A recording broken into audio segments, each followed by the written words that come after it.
Hello and welcome to Model Kit Stuff, and welcome to an extra first impressions video. Extra because you've already had one this week, but you lucky people are getting two. So in this video we're going to have a look at the Airfix 148 North American Mustang. And before we talk any further about this, I just want to mention a couple of friends of mine and their relatively new Facebook page, which if you're interested in Mustangs, you'll be interested in the Facebook page. So these guys have set up a Facebook page that is solely focused on people that want to really get absorbed in building models of Mustangs. So if you've got an interest in Mustangs, doesn't matter what the scale is, doesn't matter if you've got a particular interest or a broad interest, they're interested in you joining their little Facebook page and building a community of modelers who can share their knowledge, help, tips and that sort of thing. I'm on there. In fact, I will be building this kit on there, and in fact this is why we have this kit, so we can build it on their Facebook page. But if you've got an interest, you definitely need to pop along there and help them build up that community. So the Facebook page is called P-51 Mustang Modelers, which I think pretty much sums up what they're trying to do. I will leave a link for it at the bottom of the page. If I forget, someone just put in the comments that I've forgotten to do it, but I will try and do it. Okay, let's get on with the first impressions review. This is a 2017 tool, so it's a recent kit. And this particular version was re-released in 2019 with new parts. What those new parts are, I'm not quite sure, but we will have a look and see. So on the front we have the usual format, red box, which tells you it's a relatively new tool. The two paint options, lovely bit of artwork of the Dually Bird, and another one from the same squadron flying with it. Usual side layouts. The kit number is A05137, and the skill level is a 2. Comes with 2 flying hours. You've got your list of paints there as always, and it gives you a bit of history and tells you a bit about the two schemes. So we have a Royal Air Force version and an Australian Air Force version. We will be doing the Dually Bird Royal Air Force version because that's the one Paula chose. So yeah. So let's start with the instructions. That's the familiar full colour A4 stapled instructions booklet. Tells you that it's a licensed Boeing product, gives you a little bit of history and some of the specifications of the aircraft. As per usual, some assembly instructions and key, and then we're straight into the build. So it's the new format instructions with the little red parts that show you what you put in last, usually in a different orientation, so you can always look forward and see how things are going together. So we're starting with the construction of the seat. Looks like we have moulded in harnesses. Then we've got the battery box there, I think that is. We've got the floor pan with some bulkhead going in. And then we are adding the parts that we've already built up. So building up the very familiar and unique looking cabin of the Mustang. Then we've got dashboard going in, which seems to have a decal to go on there, which looks quite nice. And the pedals are slung underneath, all moulded into one piece. Along with the back box of the assembly there.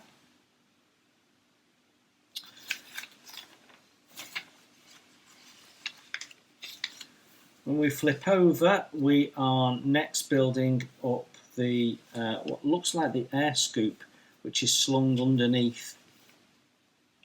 So we're putting that in underneath the floor pan of the cockpit, which is interesting. Then we have, as we move forward, we've got some options, and this is to do with gear up or down. So I don't massively see what the difference is. It's the same. Oh, right, okay. So we're trimming a part off if we're having the gear up. Okay. And then again, more options around gear up or down. So it's basically the same part on the other side. And then we've got some form of plumbing in there, which looks quite good. Then as we flip over, we're already at instruction 19 and we're still building up the cockpit. We've got internal surfaces of the cockpit there which glue onto the inside of the fuselage. So they're not been moulded into the fuselage. That probably means they're going to be a bit crisper.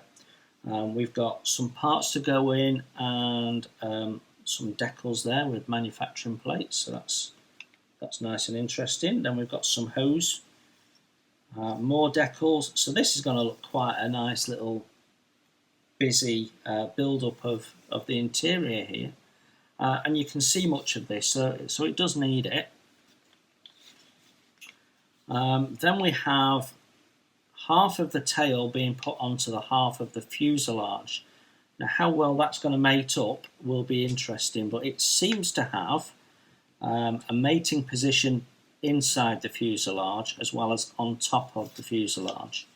So it'll be interesting to see how well that lines up. We might actually nip that off and have a look. And then we've got some form of panel door there, is it? Going in. We've got the other side of the cockpit going in there. And some pictures just confirming the construction of the tail. So that's quite an interesting way of doing the tail, rather than it being moulded in. So whether they get better moulded detail doing that, I'm not sure. I could also notice that they're using their donut style location pins for this. I quite like them. They work quite well, better than the traditional pin and cup. Okay, interesting. So that gets us to stage 22. As we flip over, our cockpit interior is sitting inside the fuselage there, and that's got the tail wheel, the air scoop, and then all the interior all in one piece. And then we're making the two halves together, and then they have a separate section to go on the top, which follows the line of the panel line. So that'll all look really good when it goes together, hopefully. Means that you're not going to have all that clean up on the top, so you're not going to have to clean up a joint and lose your fastener position. So I really quite like that. Hopefully that fits okay. You've not got too much clean up. That should really improve the look of that area. Yeah, I like that. Then we've got wing build-up. So we have, this is the inside area for the gear, I believe. Yep, we've got some options there, drop tanks and bombs.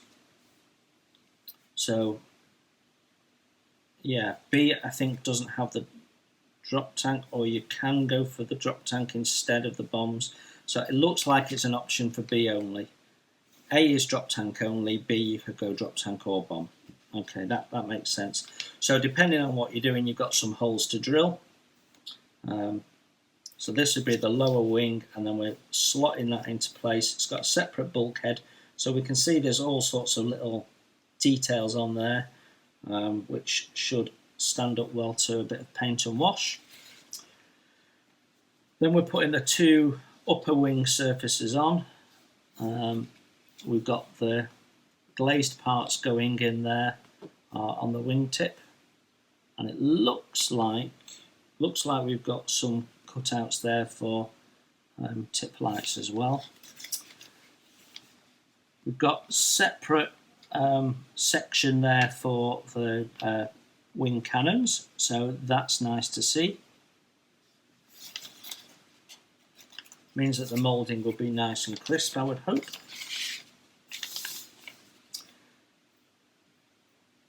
Then we've got some options here on ailerons and flaps, which is also nice to see. Not quite sure what that is. Is that a decal? Could be a decal going in there.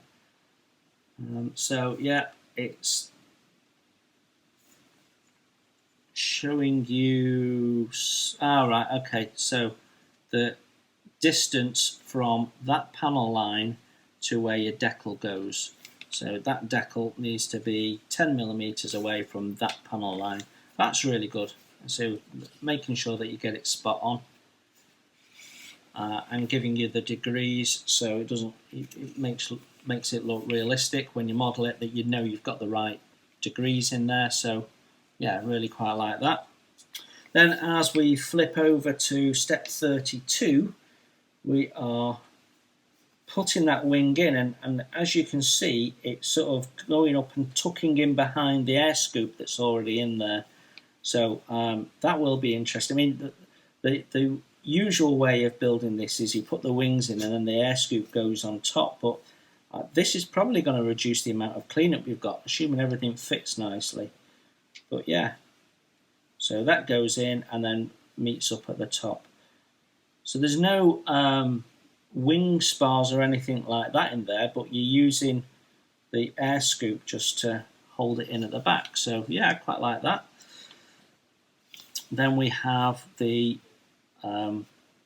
this sort of forward edge of the wing moulded into this underside panel here, which closes all that in once your wing's in place.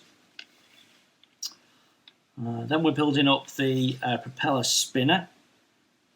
So we won't be gluing that, so you'll be able to turn the prop if you wish. Then we have the exhaust going in, and we add the prop.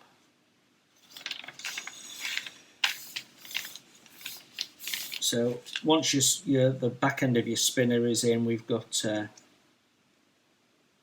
little air scoop vent thing that goes on the front there. So it seems to be nicely thought out, doesn't it? Then we're putting the front cover on the large air scoop there for the radiators. Yeah, brilliant. That's adjustable. So it's basically what they do with their 172 for Mustang. They've got a couple of little lugs on the inside, and you can raise the cowl up to that lug, and that will position how far open or closed it is. So yeah, it's a nice little system, although obviously if you're not careful you can see the lugs on the inside, which isn't dead realistic. No doubt I will have all of this open, because if you can animate it, I like to. Then we're building up the tail planes, again using the donut meeting system, and the flaps there.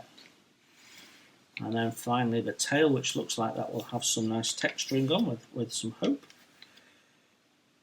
Then if you're doing gear up, they have a single piece to show it closed, which means you're going to have, although it meets up in the fronts there, it means you're not going to have a joint down the middle, and everything could be nicely aligned and look level.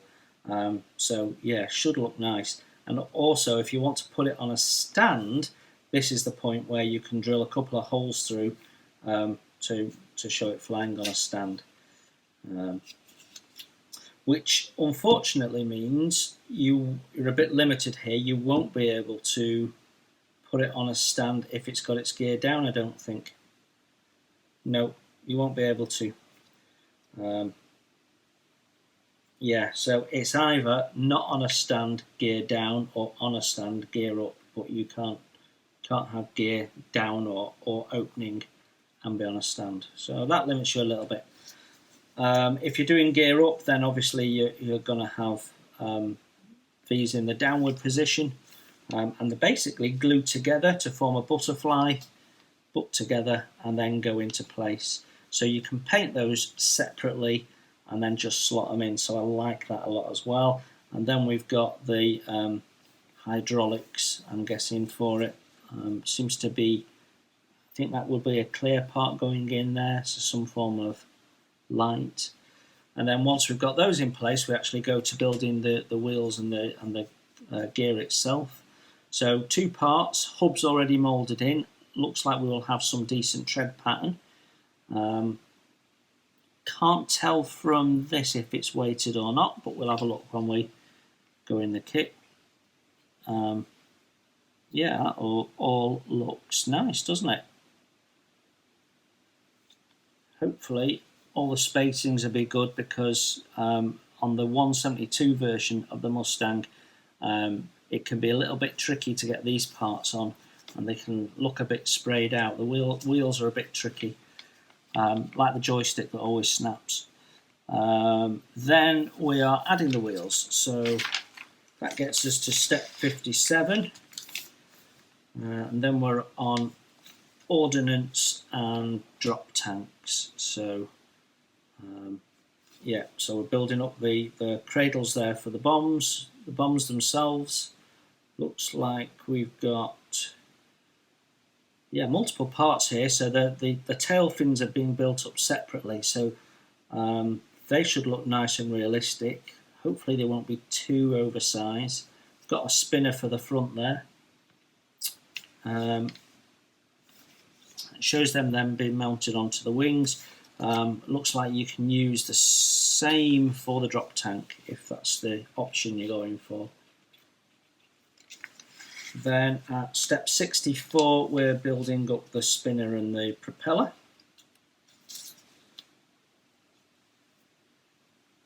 Then we're building up the canopy, and it's nice to see some parts going on the inside of that canopy. So that will be quite a complex little build, because you'll have to mask and paint the canopy, then paint these parts and add them in before you can attach them in. So some nice little detail going in there. So a bit of thought will be needed to painting these parts, and then obviously using the appropriate glue so that we don't have any issues with fogging of the clear parts. And then the pilot, and not sure which member of the Airfix team that is, but it's someone who wears glasses. So there we go. It looks like we've got movable arms, so that will be nice, which is quite often what they do with their 148s. So propeller going on, canopy going on, pilot going in, and then we've got the aerial. So 68 steps completes the build. So instructions are nice and clear, easy to follow, as Airfix instructions always are, so no issues there. That then takes us to the pages that show us the paint schemes. So we start here with the version that I will do. Dolly Bird, aircraft flown by Flight Lieutenant Arthur Joe Doyle, number 19 Squadron, Royal Air Force, Acklington, Northumberland, England, late 1945. So we basically have silver all over, yellow leading edges, olive drab anti-dazzle area there, and then this blue and white stripe and checker nose, which I think looks quite nice. And it's got your major decal markings there as well, and as always the Humbrol paint shout outs, so all good there. Appears to be quite a nice decal array for the propellers as well, which is good to see, but it's not actually telling you what they are on here, so we must have some more instructions somewhere. Then if we go to this one, so this is paint option B, which gives you more of a camouflage look, and this is number 3 Squadron, Royal Australian Air Force. Trying to read it upside down. Lavariano, what's that? Lavariano, somewhere in Italy, July 1945. So there we go. So you've got the camouflage top, you've got 165 medium sea grey underneath, and that nice matte blue with the stars on for the Australian tail. So it's a little bit difficult to choose between them, but I am going to go with the silver because that was the good lady's choice. And then we have positions of the stencils.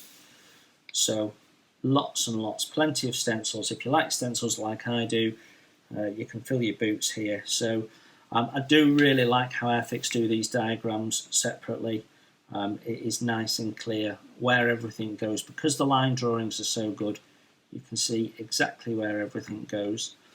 So we've got the props there, stencils for the drop tanks. Yeah, really good. Well, that's the instructions done. Let's have a look at the parts. It's the normal Airfix packaging. All the sprues are in one bag with the exception of the clear parts in their own bag within that bag. This is Sprue A, or Frame A as Airfix call it, and we've got the major parts on here. And the first thing you notice is the huge amount of detail, surface detail on here. So we've got all the mechanical fasteners. Sometimes Airfix's panel lines can be a little bit oversized. I would say these are not too bad. They're probably in between being fine and being oversized. So moving towards the oversized. If you're painting this without an airbrush, this will look great. With an airbrush, it will look alright, I think. But you've certainly got everything catered for here. There's some lovely detail. I'm looking for sink and I can't see any. There's certainly no flash. It's lovely and crisp. I mean, look at all that beautiful rivet detail. Some of it is raised and some of it isn't. So I'm assuming that's all correct. The plastic is quite hard actually. Sometimes an Airfix plastic can be quite soft, but this absolutely isn't. And these wings are nice and shiny along with the fuselage. I think these are for the tail, and they feel a little bit matte. They don't feel too greasy either. Then we've got some lovely texturing on the tail here, again with some raised fastener detail. And look at these. Look at the ordnance. We've got a lovely swaged look to the bombs there. That looks special. And you've got all the little screw-in caps there. Yeah, that looks nice. That does look nice. And then this is the underside of the cockpit floor. So if we flip her over, it looks like we've got some ejector pin marks, but that is going to be covered up. Whether that one's going to be visible, I am not sure. We would have to marry the cockpit up to see. But it looks like they might have positioned them so that we're not going to have to fill any of those. So that is nice. Looking at the cockpit floor, there is definitely some ejector pin marks there that are going to need dealing with. We've got some texture on the floor, so that doesn't look too bad all in all. Yeah, that's quite nice actually. So let's just flip it back and give you guys a good look. Detail on the ordnance is really nice.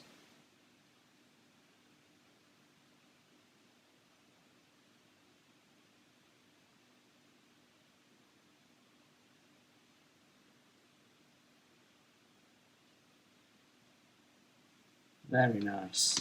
That is frame nice. B now, and the major part on here is the underside of the wings, and again we've got lots and lots of sunk and raised detail there. So there's a row of raised fasteners there, and we've got rivets. Yeah, that is really nice. That's as good as anybody's. That detail there is really nice. We'll show you in a sec. Then we've got these funny little tail parts, so I'm just interested to see. So they fit together with this donut fitting, so you've got a raised donut and then a sunken donut, and the two go together. It's quite a nice little system actually. So I'm guessing the joins are panel lines anyway. Some nice rivet detail on there. Yeah. Now this was the inside construction of the radiators and air scoops and stuff. And then this was the top piece of the nose. And again, you know, the hinges on these panels here are slightly raised, and your fasteners are all sunk. Mechanical fastenings there. Yeah, that's lovely. That is lovely. And then we appear to have another set of tails. So they're slightly different. They are slightly different. That one has a lighter finish on the rivets than this one, and there's a slightly different arrangement of the panel lines. Okay, that's interesting. If we flip her over, then we've got all this internal detail, and we're not going to escape the ejector pins. Now this is strange. When they put all the detail here on this side, why would they leave this blank when this is the side that the ejector pins are going on? Why would they not flip this part with all the detail so the detail's facing away from the ejector pins? They could have got away with that, I would have thought.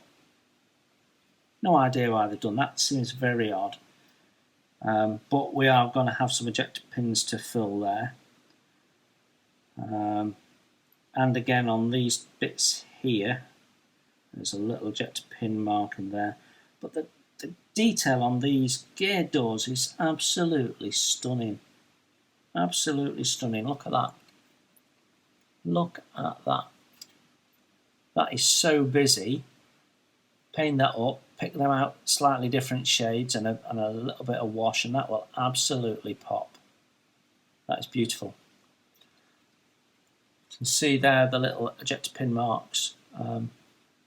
Shouldn't be too much trouble to clean them up. They're positioned where you're going to be able to get in and carefully sand down. Looks like we've got some ejector pin marks on the inside there. And then we flip her over. So I'm not sure which ones are the tail parts that we're using. See all that lovely detail on the hinges there. And then got the wing. Let's see if I can improve the light for you.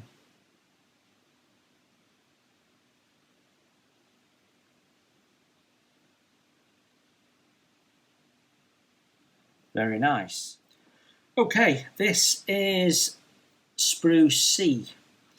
And we have on here, this is the inside of the wing where the gear goes, and we've got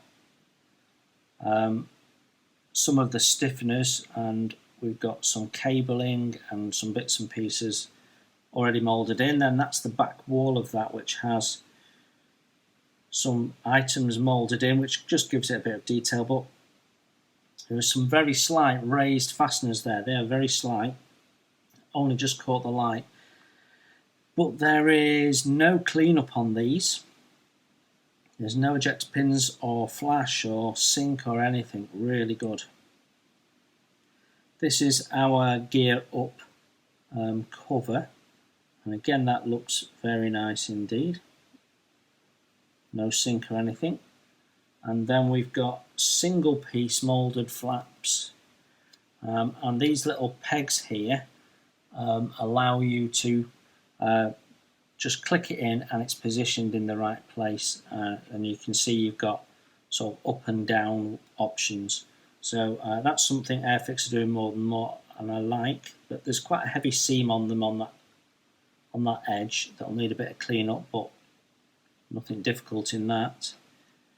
And then we've got what I think is the tail construction, and again you've got some nice panel line and rivets on there.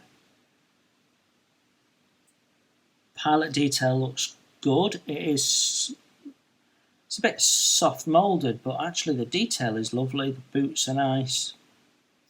His face mask is hanging to one side, so yeah, it all looks good. Under some paint will look rather nice. And then this bit sticking out here is the bit that goes, once the wing is in place, this is the piece that they put in on top, which has the front edge of the wings there. Lots of nice detail on that too. Nothing much on the inside there. A little disappointing to see the gates attaching to the propellers there. You can get around that in this day and age. It's a shame that they do that, because the risk of you damaging that is quite high. But yeah, there's a couple of funny little indentations on each one. I'm guessing they should be there, but they look a bit strange. Anyway, let's turn it this way so the pilot's the right way around for you. So there's our pilot. Tail underneath of the nose there. Flaps.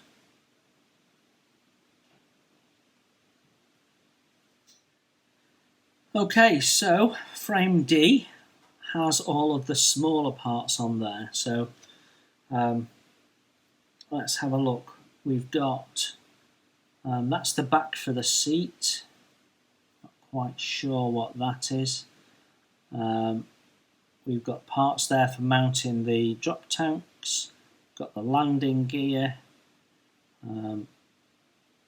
Yeah, that all looks nice. There's that hose we saw going in the cockpit. Again, more parts of this. Oh, that goes in the inside of the windscreen.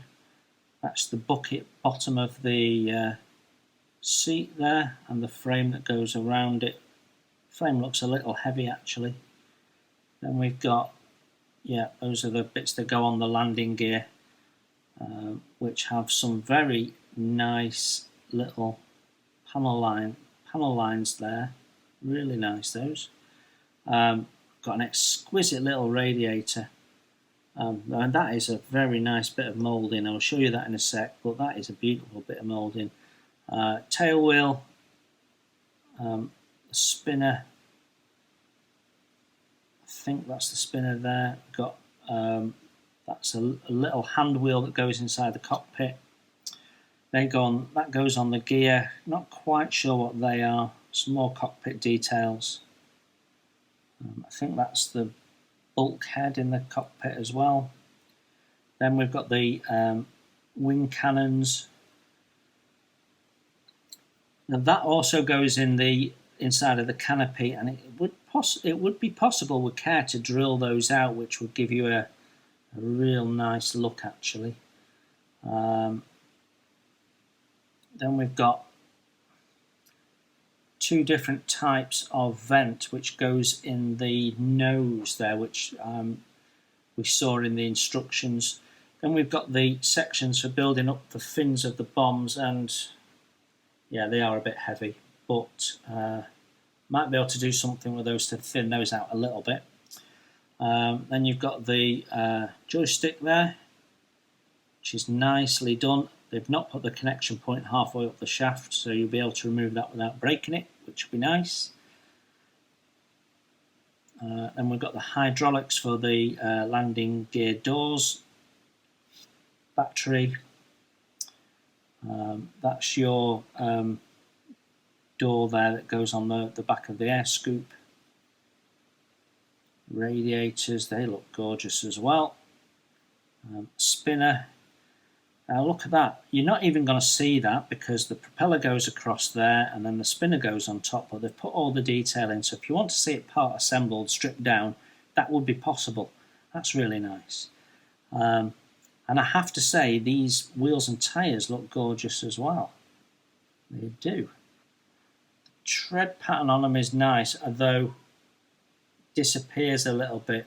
We seem to have two different types. We've got sort of, I'm going to go back to the 70s and say cross ply and radial, but yeah, we've got the diamond tread and then the sort of the tramline tread, but in the middle you're losing it a little bit, so it's going to look a bit worn in the middle. And I think they're weighted, but it's ever so slight. Definitely there's a bulge in the light, so they are weighted. And we've got the bombs, two different types of exhaust. The back of that seat looks really nice. The harness there is very delicately moulded in. Pick that out with paint and that'll look just as good as any photo etch. Pedals there. That's the back of the pedals. Air scoop front cowl. All your dials, your little dial array, and I think that's the rear bulkhead. Yeah.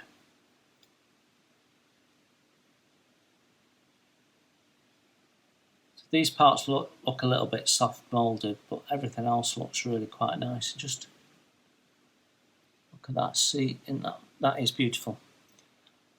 Then we've got the weighted tyres. That all looks good.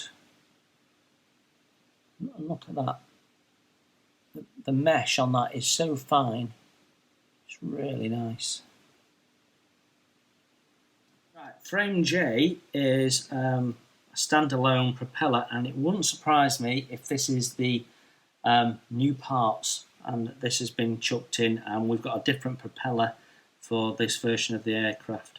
But it's been done in exactly the same way as the other one, so we've got quite a heavy seam that needs cleaning up, and big, thick, heavy, chunky sprue gates just where you don't want them, which is causing a little bit of distortion on the propeller. So yeah, Airfix, stop doing that.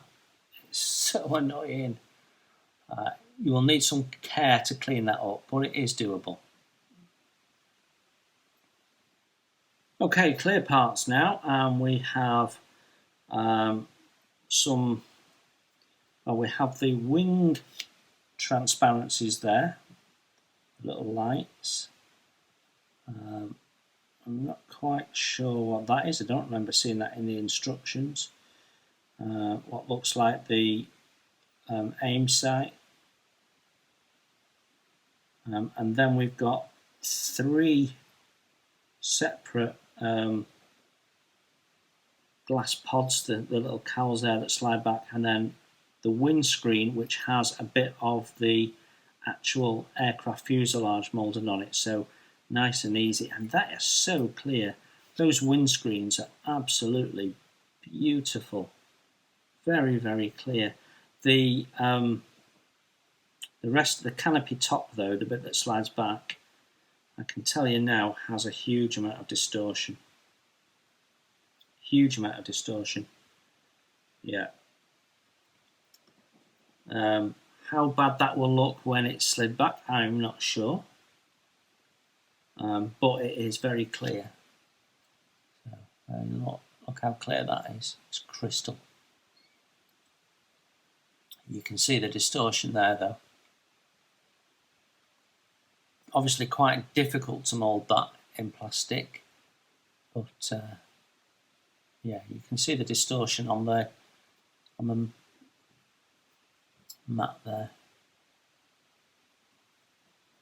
But I still think, you know, all in all, not bad at all. Finally, a look at the decals.